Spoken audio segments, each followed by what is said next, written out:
mudah-mudahan mereka insaf. Jadi kalau saya datang udah online. Dan ini ada semacam statement. Mereka sudah berkumpul untuk memberi pernyataan bahwa mereka sekarang insaf dan akan mengikuti peraturan yang ada.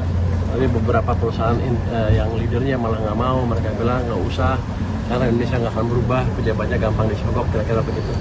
Jadi kalau ini jalan clear, harusnya message-nya sampai ke yang 40% tadi bahwa nggak ada pilihan bagi mereka selain memasuki bisnis yang sesuai peraturan.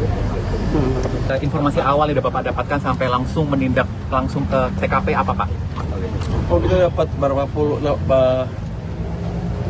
puluh nama perusahaan, mungkin sekitar 30-40 yang melakukan praktek seperti ini, yang mereka menjual langsung ke klien tanpa PPN. Mereka bilang cash base. Saya rugi banyak di mana PPN-nya jadi berkurang. Yang kedua adalah income perusahaan juga kan ditekan ke bawah, jadi dari income tax juga saya rugi.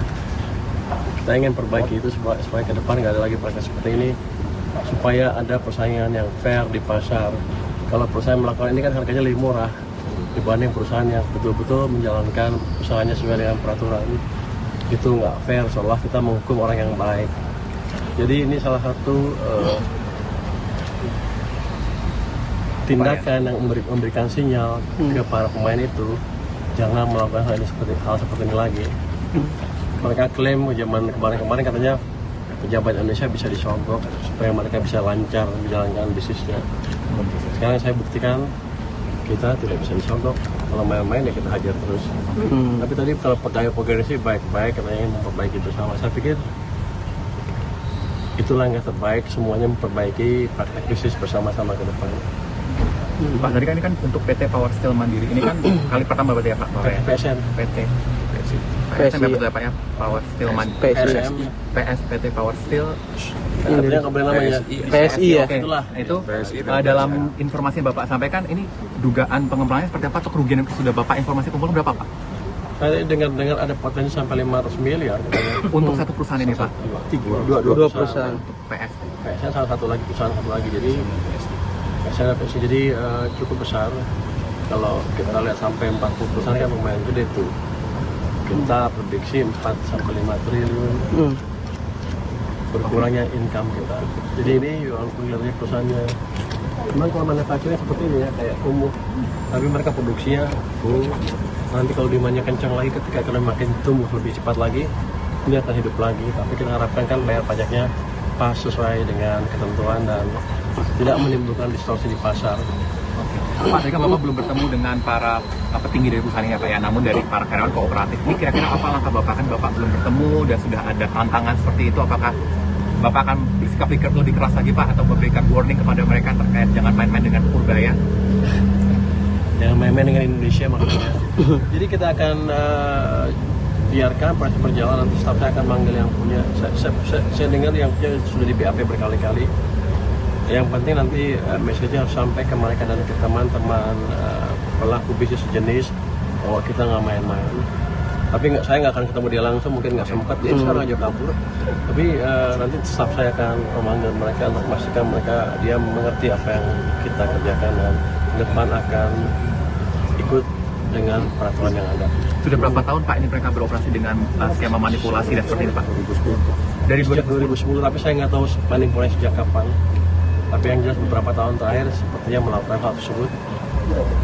Ya, Pak, mungkin terakhir Pak, pesan dari Bapak sih Pak untuk dengan upaya Bapak komitmen memberantas ini Pak? Pesan saya ke industri pajak yang sejenis, ini kan ada banyak, ada 40 atau lebih.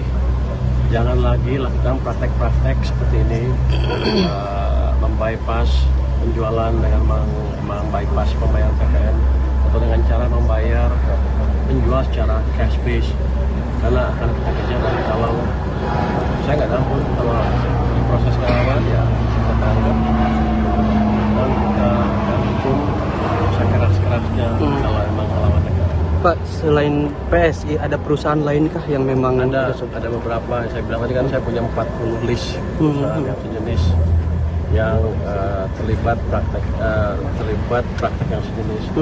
Saya harapkan dengan ini mereka segera memperbaiki kinerjanya, memperbaiki praktek bisnisnya dan melaporkan kekurangan bayar pajak sesuai dengan apa yang mereka lakukan selama ini. Oke. Oke. Pak, ini perusahaannya yang dulu Bapak bilang nipu KTP itu bukan Pak? Yang karyawannya WNA Cina Pak? Mungkin antara lain seperti itu, tapi kan kita cek lagi.